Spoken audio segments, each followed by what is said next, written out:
Un parricida, una persona de que asume o bueno, realiza este acto en contra de sus padres, llegando al asesinato, ¿no? Entonces es una persona de que ha cometido un delito, pero que evidentemente hay muestras y señas de que hay ciertos elementos psicológicos que lo llevan a cometer este tipo de crimen. ¿Cómo cuáles?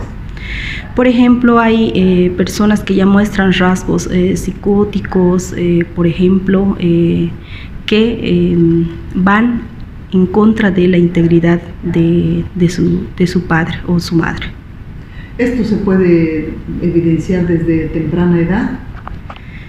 Bueno, tiene mucho que ver, ¿no?, dentro del proceso de evolución de la persona.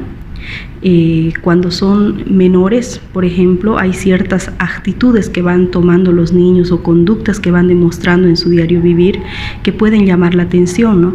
En el caso de personas que ya demuestran conductas delictivas o conductas que van a desembocar en un delito, entonces van mostrando actitudes agresivas, conductas incluso de violencia contra los animales, por ejemplo, que obviamente si es que eso no se corrige desde un primer momento, pueden ir aumentando en intensidad y que pueden desembocar en este tipo de crímenes.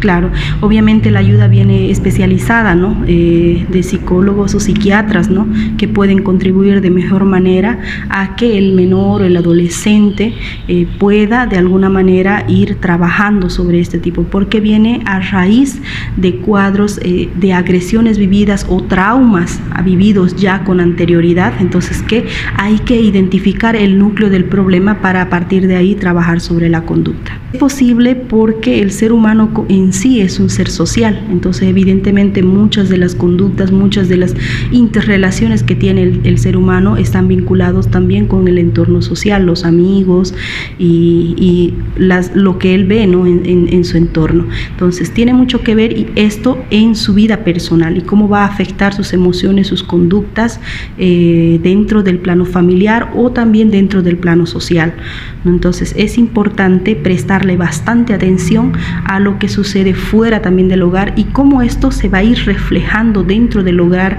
el seguir las normas, el hablar de estos temas con los niños, obviamente acorde a la edad de ellos, para ir regulando ciertas conductas que son moralmente aceptables.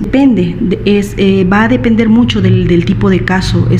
Hay casos, por ejemplo, donde el tipo de estas agresiones o asesinatos, homicidios, pueden darse, como lo menciona en algún momento, ¿no?, como por conducta violenta momentánea a raíz de la ira o de esa manera, ¿no? Puede darse en un momento de confusión mental, se puede dar, pero ya cuando hay más elaborado como un plan para poder hacer ese tipo de acto, ya tiene otra connotación psicológica, ¿no?, que es un poquito más del desequilibrio psicológico que pueda tener esta persona. Entonces el arrepentimiento va a aparecer en las personas que de repente han cometido este tipo de acto, cuando lo han hecho tal vez de manera involuntaria o de repente en un momento de mucha confusión, de ira, de rabia, que es algo momentáneo.